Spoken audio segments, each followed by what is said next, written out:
Lakad-lakad tayo. Dito tayo sa medyo maliwanag. Ito.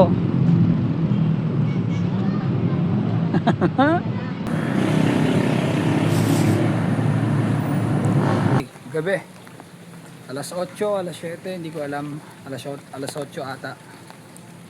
Pupunta tayo ngayon sa bilihan ng atay. Bibili ako noon yung street food na tinutusok na 5 piso. Bibili tayo nun. Pero gusto ko lang ipakita sa inyo itong lugar na pinalalagyan ko ngayon. Yung umuulan, diba? Tapos nakapayong ako, naglalakad gabi. Imagine niyo yun. Tapos narito ka sa tahimik na lugar, diba? Tapos hindi ka nagmamadali. Narinig mo yung mga tunog ng ulan sa payong mo. Yun yung nararanasan ko ngayon, diba? Yun yung tinatawag natin na vibe, diba? Ang ganda ng vibe. Ano tayo mabibili? Dito na nakapwesto yung atay eh. Wala naman, prutas yan oh. Kuya, ano nga, wala yung nagtitinda ng atay? Pero nagtinda po sila ngayon dito. Baka lang kasi na late ako, di ba? Dito yun oh. Wala pala talaga, hindi sila nagtinda ngayon. Dito, hanap tayo dito, meron pa dito mga ibang street food. Napakadami. Hindi ba uubos? Chichirya na lang. Ayoko na mag-street food o naman. Kaya yung atay hindi na. Chichirya na lang, pwede na. Sa amin na lang ako kakain. Dilim. Mas bandaming puno. Dito kami dati pumupunta eh. Ay hindi, ako pala. Ako nga. Meron ako mga vlog na ginagawa dito. Yung isa nga pa. Kaka-vlog mo na kaka-vlog. Babangga ka na sa... Ano yun? Ibon. Ibon yun. O kaya basta butike. Pamilya ng butike. Ganun. Ayan. Rinig nyo. Diba? Dito ako nagbablog dati. Yan o. Yan yung eksaktong lugar kung saan nakaupo kami ni Eko, ni Carlos. Ha? Bakit ko raw sinabi na mahihain siya? Balikan nyo kasi yung channel ko para makita nyo. Balikan nyo yung mga dati kong video para makita nyo yung mga vlog ko dun. Marami akong ginagawang vlog dun dati. Dito, marami, may mga vlog akong ginawa dito. Kasi ito yung church namin eh, dati. Kaya, nandito ako dati. Dati akong church boy. Lumaki ako sa church. Pero ngayon, hindi na ako nag-church. Isa lang ako estudyante ngayon, nag-aaral. Ito yung inakatutag ko sa buhay. Tapos, sa susunod, pagkatapos ko maging estudyante, kami lang ako.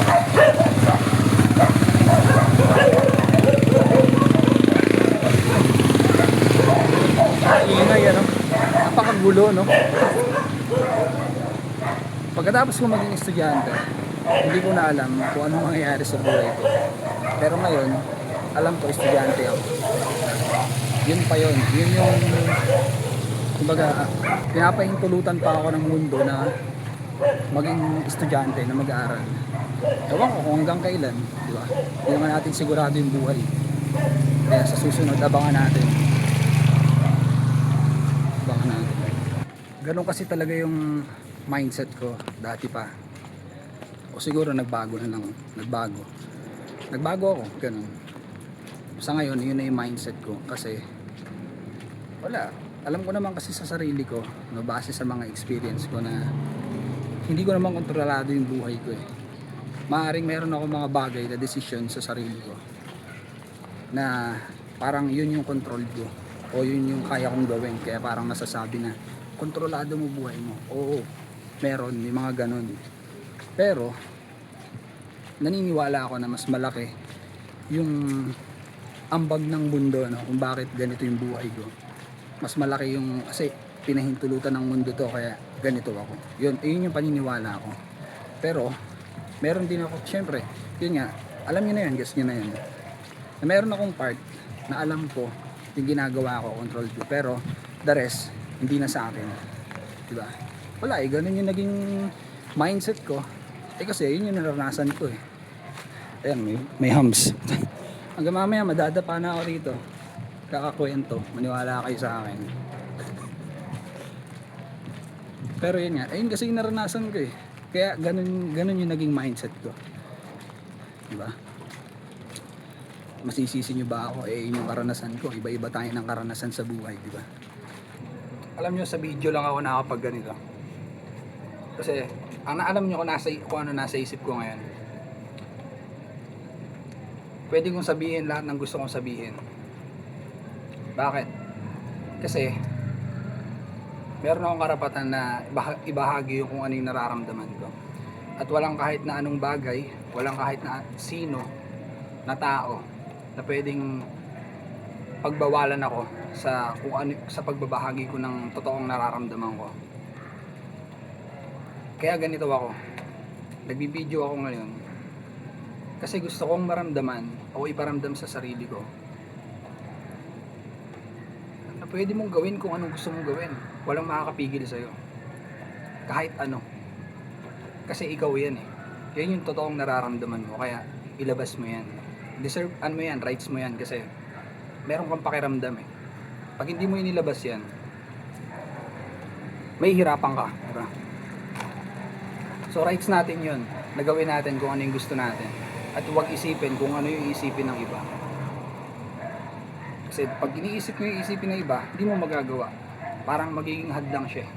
Diba? Meron bang mga bakas ng kinain ko na binili natin sa Easy Day? Okay, hindi pa tapos yung vlog natin. Marami pa tayong gagawin kasi buhay pa tayo eh. Matatapos lang yan pag tigok na tayo. Lord, thank you, buhay pa ako, Lord. Hindi pa ako patay. Ibig sabihin, bukas pag nagising ako, pwede ko pa ulit gawin kung anong gusto kong gawin. Diba? Marami pa tayong abangan, maniwala kayo sa akin. Uwi na ako. Di pa to tapos. Hintayin natin. I'm so excited. Sana kayo din. Goodbye and thank you. Wala nang ulan. Kita-kita ulit tayo sa susunod na clip. Pag itong video na to, napanood ko ng mga kaklase ko.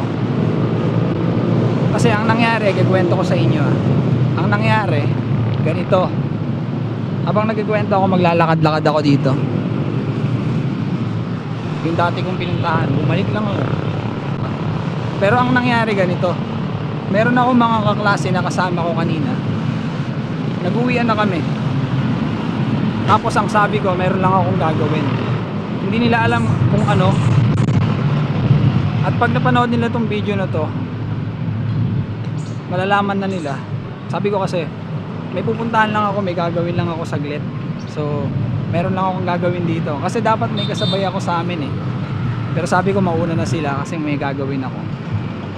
At pag nalaman nila, ay pag napanood nila tong video na to, alam na nila na ito yung gagawin ko. No? Ako ay magpa-vlog dito. Kasi nanggaling kami sa, kaya may pasok syempre. Tapos nagkayayaan kami na pumunta dito, malapit dito sa pinupuntahan namin. Meron na kaming, may binili lang yung isa kong kaklase. Sinamahan namin. Tapos yun, nagpaalaman na. Tapos nandito na ako. Pagkatapos namin sabihin natin bonding ng mga kaklase. Tapos na kami mag-bonding. Eh nandito na ako. Pag napanood to ng mga kaklase ko,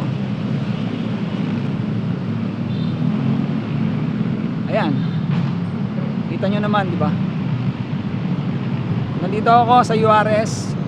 Binangonan yung pinuntahan ko dati. Nagre-relax mag-isa. Nagba-vlog mag-isa. So ibig sabihin pala kaya ako bumaba at hindi sumabay sa mga klase ko.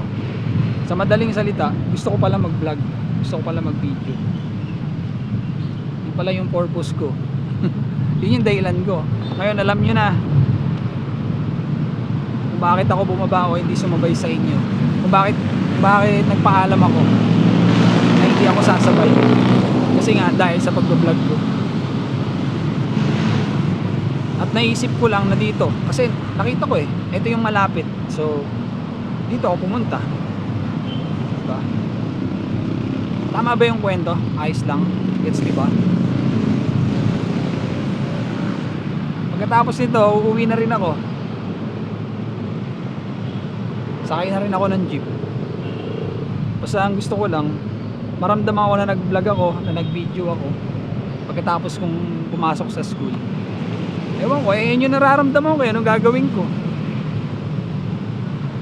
Kaya willing akong hindi sumabay sa kahit na sino. Kasi magkakasama na rin naman kami, para lang magawa ko tong vlog na to, para magawa ko yung gusto ko, para masunod ko yung sarili ko, diba?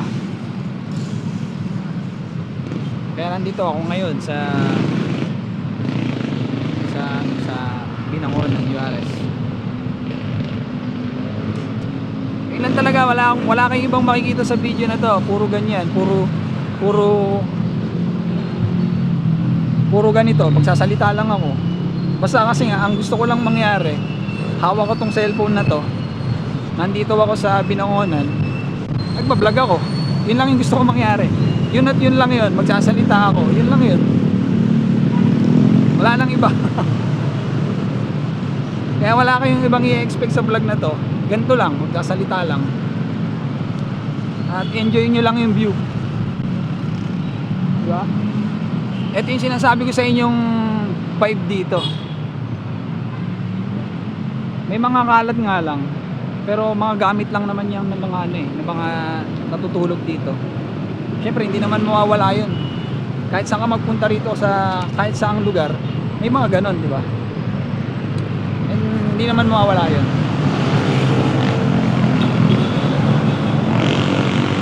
Meron din naman mga lugar dito na hindi natin sila may istorbo.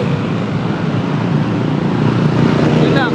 Gusto ko lang maramdaman yun. Ulitin ko, gusto ko maramdaman yung makita ko yung vibe. Makita ko yung lugar. Tapos yung vibe sa lugar na to. Tapos yung pagbablog ko. Yun lang, ganun lang. Pagkatapos ng school, video. Yan. Kaya yan, nandito na ako. Success na naman to para sa akin. Diba? Ganun lang ako. Lakad-lakad tayo. Dito tayo sa medyo maliwanag.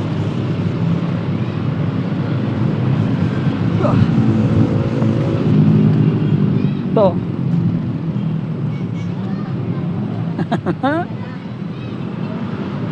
May tao.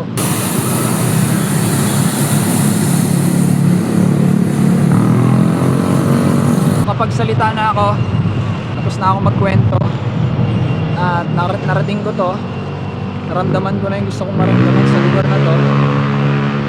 Yung hangin, kahit maingay yung mga sasakyan, nandito ako sa ilalim ng puno. Yung hangin, yung pagbablog, naramdaman ko na, at nagawa ko na yung dapat kong gawin dito. Susunod natin gagawin, uwi na. Let's go. Ako yung may gagawin pa.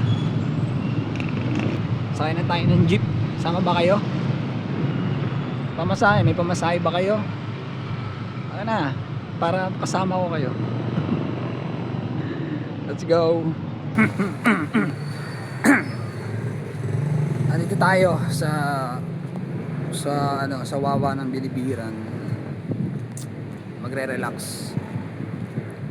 Titingin sa view at titignan natin yung dagat, titignan natin kung anong meron dito. Hindi, dagat ba yun? Lawa tayo. Sana mag-enjoy ako. Hindi sana mag-enjoy. Sana mag-enjoy ako. Yun. Tara.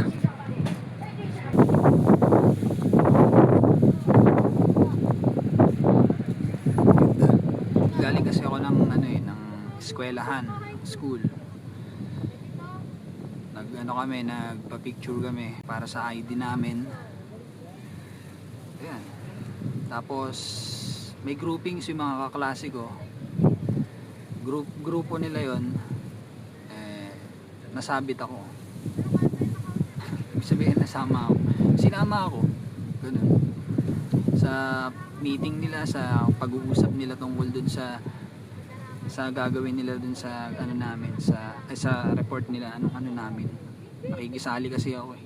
Kanina pakiramdam ko nakikisali lang ako dun eh. Pero hindi naman ganun yung kinalabasan, di ba?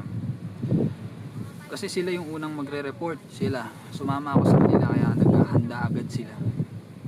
Kasi nga next sa mga reportings ng mga school, sa school namin, sa section namin, sila yung unang magre-report sa mga subject. Hindi lahat ng subject, basta sila. Kaya kailangan nila mag-prepare. Yan, prepare sila, sinama ako. Nasabit ako dun sa Jollibee. Tumambay lang ako dun. Tapos yun, nakapagkwentuhan din. Kailangan naman hindi magsalita, di ba?